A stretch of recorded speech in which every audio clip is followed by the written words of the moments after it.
Well, good afternoon, ladies and gentlemen. It's the old guy Jack here. I've been kind of inactive for about a week now. Haven't been doing much. Just being lazy. And so I figured I better come out here and get some work done. I can see in my camera's display that there's a bright light shining right over me here. Well, let's see if we can move over here and see if it changes. How's that? Well, it's kind of the same. But, well, let's talk about it. I had a little CT2. I put some work in it, put a bunch of parts on it, put it up for sale. Fellow said he wanted it, but he couldn't work out the logistics of getting it to his house. So he had to back out. And so I reopened the for sale ad, and a couple of people asked if it was available and questions that were actually already answered in my ad. And finally, a young fella from not too far away said he'd like to have it. And he asked me a few questions, and then he'd come back and ask me a couple more questions. And he finally said, well, I want it, and I'm coming over to get it. So I said, let me know when, and I'll be here. And he did. And we got it all loaded up for him. He took it for a little test ride around the yard here. And he said that's what he wanted to use it for. He wasn't real concerned about not having a title. So he thought it was pretty responsive, and he's used to driving an AT2, I think he said. Yep. So this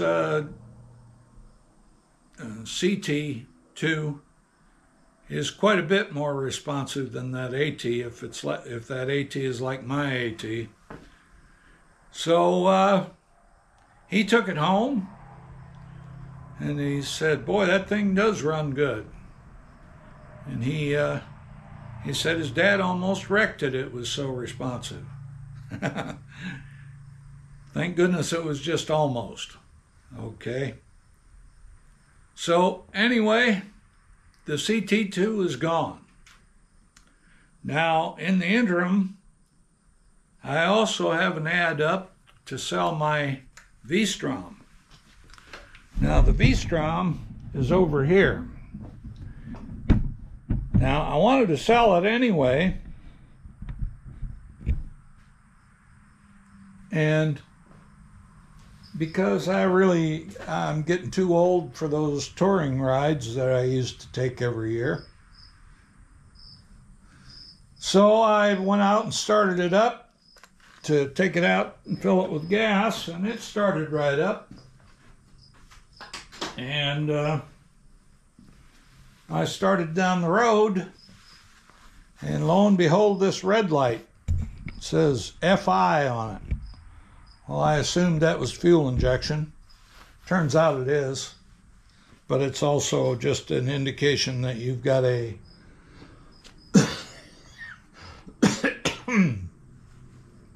error somewhere in the system. It's kind of like an engine check light on your car. So I went in and did some research and figured out that you can display a code, an error code, similar again to what you do when you have a engine check light on your car. And it'll tell you exactly what's wrong and what you need to do to fix it. Well, this little sweetie here said that she had a problem with the secondary throttle valve activator. STVA, I think, or STAV, or something like that. And so I started looking at it. I thought, well, I'll just tear into it and take a look and see if there's a mouse in there. Well, there wasn't a mouse in there.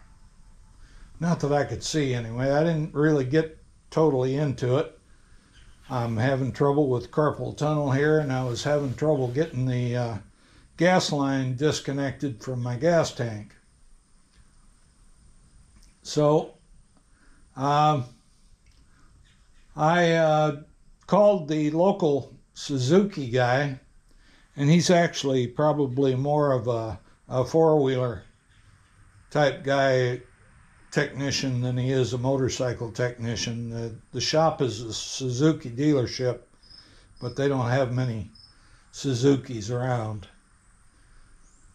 So I asked him about that code, and he said, well, let me check something. And he came back in about 3 minutes, and he said, well, it looks like that particular part is part of the fuel injection system, the throttle bodies. And you cannot order that little plastic controller by itself. You have to order the whole throttle body. And that is $1,300. So I started rethinking what I was going to do. And I had put the bike all back together and all the screws back in it and everything. So I decided that I got to tear it apart and totally get that gas tank out and get in there and see if there's anything I can do at all to make that error code go away, because I can't sell it the way it is, at least not for what it's worth. I was asking $3,500 for it. It's a 2012 DL650A, which is an adventure bike.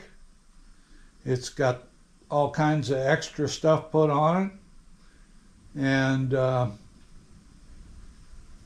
I've got a few more things that go with it. But unfortunately, with that error code, I don't think anybody would want to buy it. Somebody might if I sold it for $1,000, but I don't want to sell it for $1,000. So I got to do everything I can to see if I can fix it. And we'll see what happens. Then, all right, what's next? Well, this little girl over here, I kind of been ignoring for a while. This is a DT250A, which means that it was produced in probably in 1973, but it's a 74 model. And when I got into this a few days ago, I found that there was a bad solder joint down here on the stator. And that solder joint was on a wire that goes over to the source coil. So I fixed that. And I haven't tried to start it since because I got involved in a couple other things. So I think what today we're going to do is we're going to see if we can get this started now. I went through the timing and got the timing pretty close. And we're going to see if maybe it'll run for us. Let me get some stuff out of the way here. Let me hit the down button.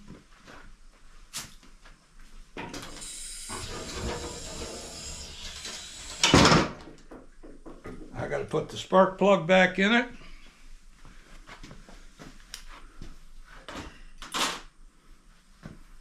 And we'll give her a kick.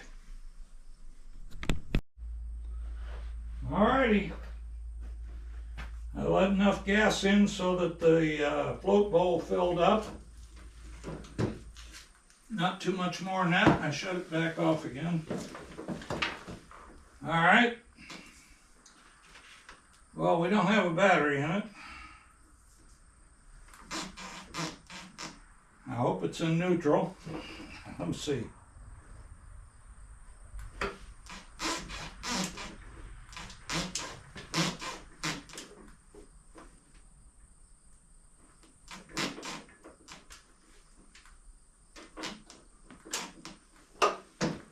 think that's neutral. We'll find out when we kick it.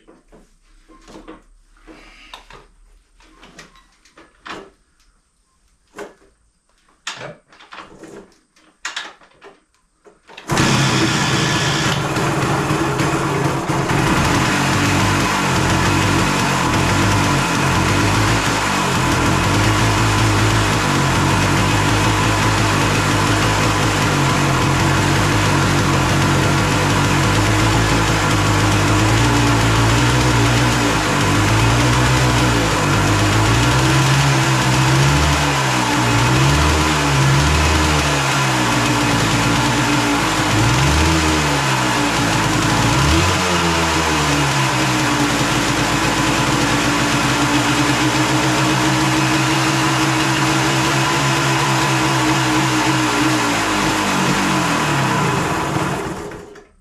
Well, that's promising. Started on the first kick.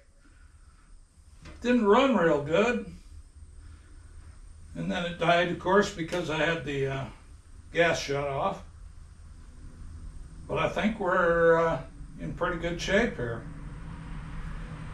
So, I'm going to put the battery back in it.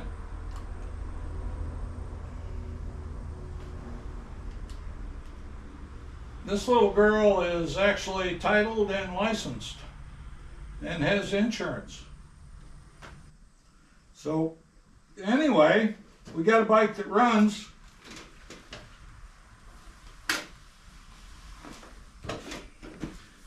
And it looks pretty good. Wheels are in pretty good shape. The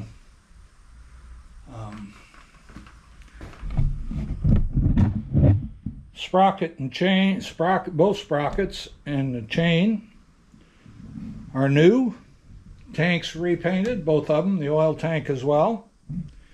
Muffler's been repainted. The frame was sandblasted and painted. The front fender, I had to buy a new one because the old one was all cracked up. It isn't new, it was used, but I did paint it. The rear fender is as it came from the factory. The rear tail light has been sanded down and painted. I think we should be just about ready for a ride after I get the covers back on.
I put oil in here.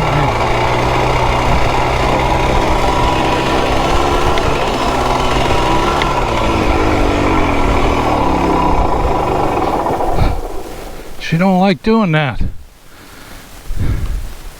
Why?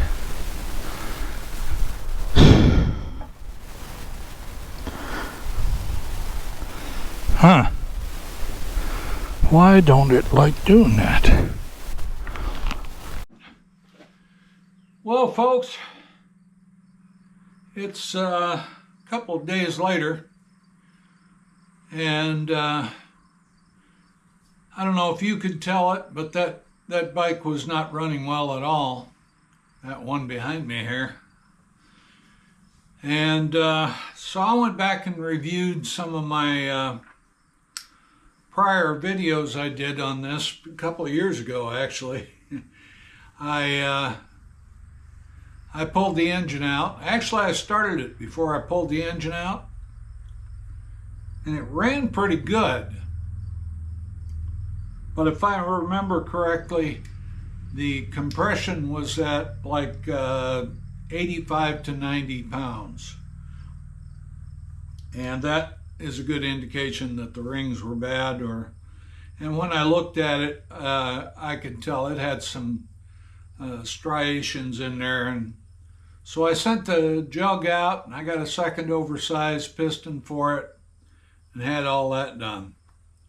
Now, when I got the jug back and started putting it together, I bought a set of seals, and they were aftermarket seals, and I should know better,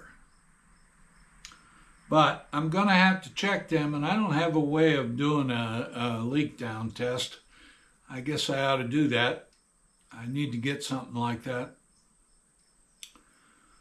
But anyway, I'm going to go through everything I can on this. I had a lot of trouble getting the timing set right, and it was like it kept changing on me.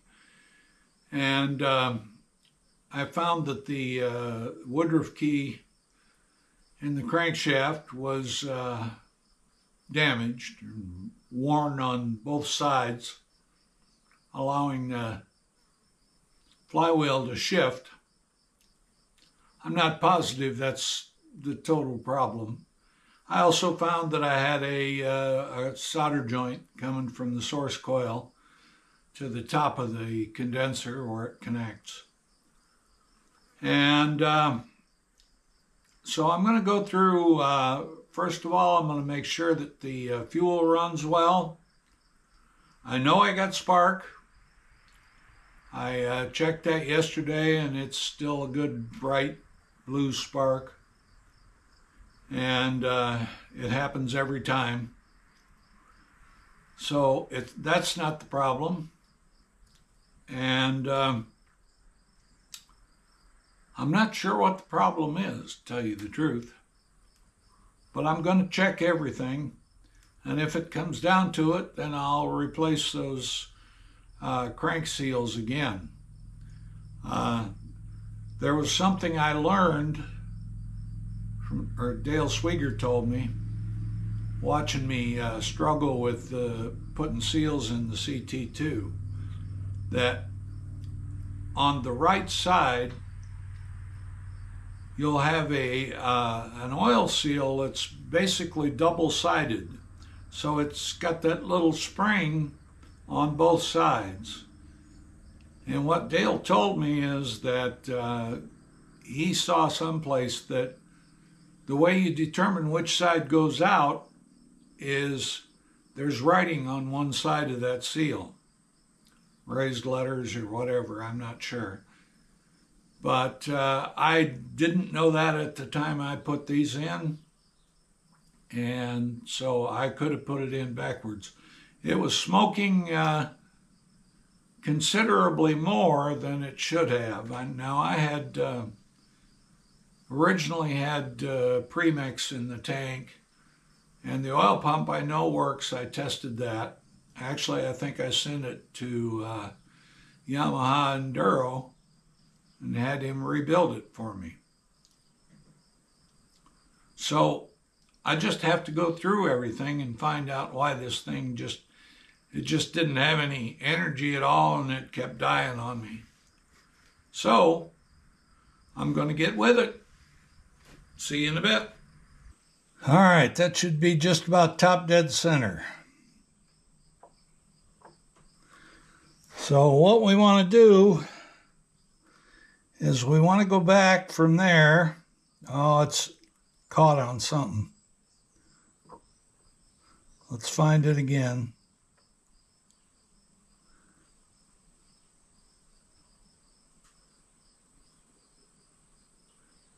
There it is, right about there.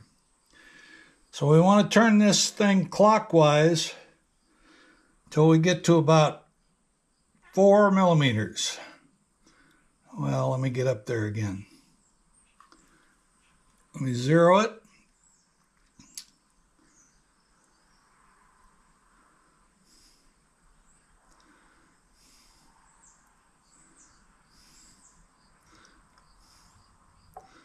All right, then we want to turn it counterclockwise till we get to 3.2 millimeters, right there. That particular spot is where the points should open. And I marked that spot by this screw. There's a screw in here being right by this point. So that point right there is the point this should fire. So I don't need to hold that there anymore. I can just put it back to that point. Then I need to check it to see if the points are actually opening at that spot. And to tell if they're opening at that spot, we use this little thing. This is a timing tester, aggressive.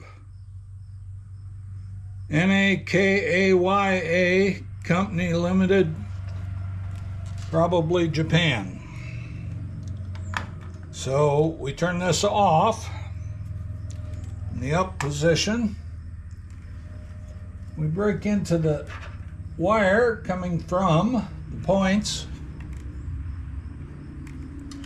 and we put our plus lead right on that, and we put our minus lead on ground. Now, points are already open, should be. Well, yeah. No, they're not.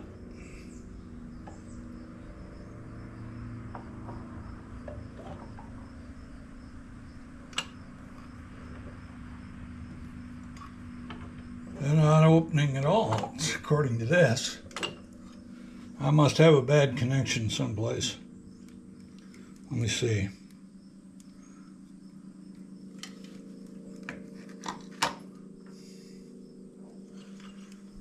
Maybe.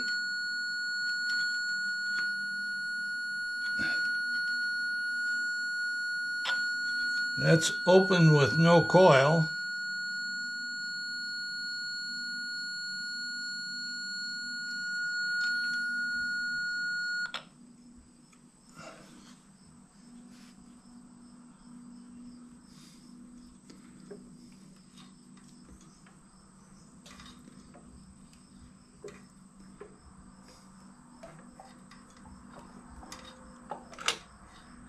I don't find the spot where the points are opening. What's going on? Well, what a revolting development this is. All right, I'll bring you back.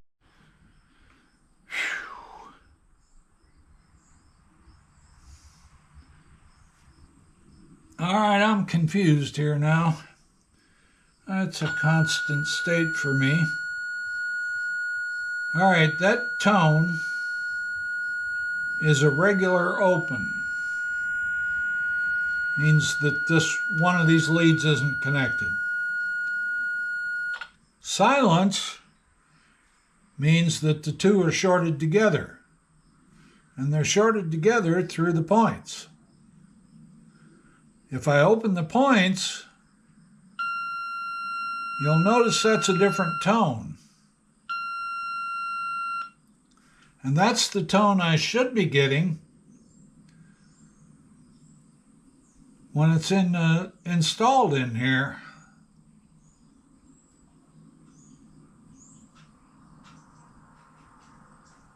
I'm wondering if my fins here are on a good ground.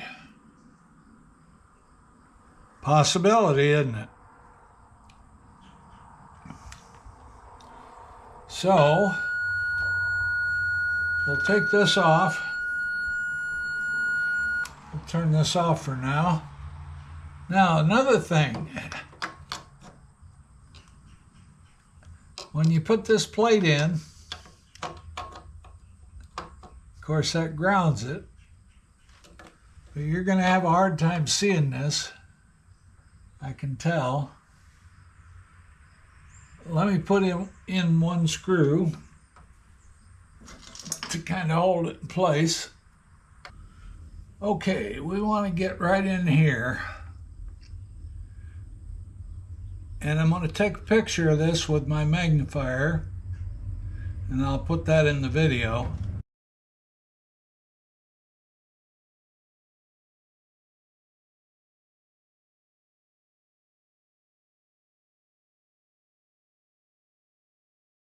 But you can see there are marks there, and that's where this thing should be mounted. So I'm going to start over again here. Are you still recording? You are. I got to ask that every now and then because I forget. You know, cognitive decline and all that.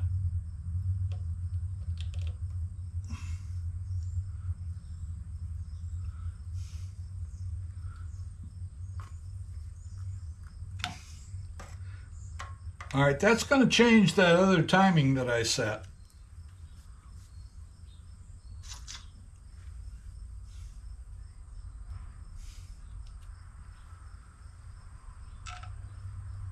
But hopefully we can still get it where it needs to be.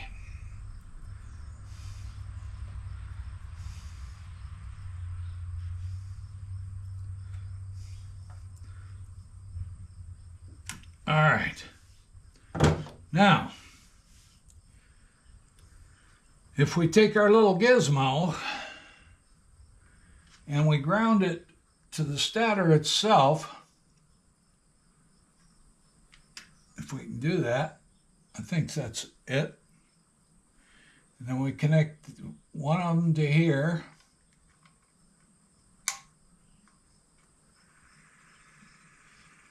Then if we turn this on, we get nothing because the points are still together. And if we open the points, we still get nothing.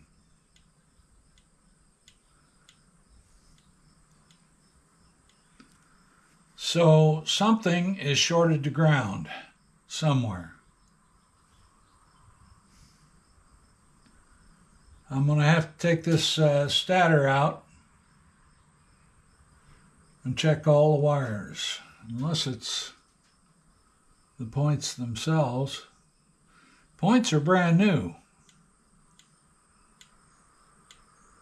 Shouldn't be a problem there. All right, well, I got other things to check out now, so I'll be back. Okay, ladies and gentlemen, that's I'm going to call it quits on this video for now. It's getting to be to my 30-minute limit, and I'm going to work on this thing some more and do some more videotaping and tape. It's not tape anymore, is it? So anyway, we'll find out what's going on. The first thing I'm going to try is I'm going to hook up this tester with the ignition coil in the circuit. Right now it's not in the circuit. And we'll see if that makes a difference. Because I think what this tester measures is inductance, and that's coil, the resistance of a coil. So it may be looking for that that coil. But a couple days ago when I was doing this, I had it hooked up the same way and it worked fine. So I'm just not sure what's going on here. So I'll see you in the next video.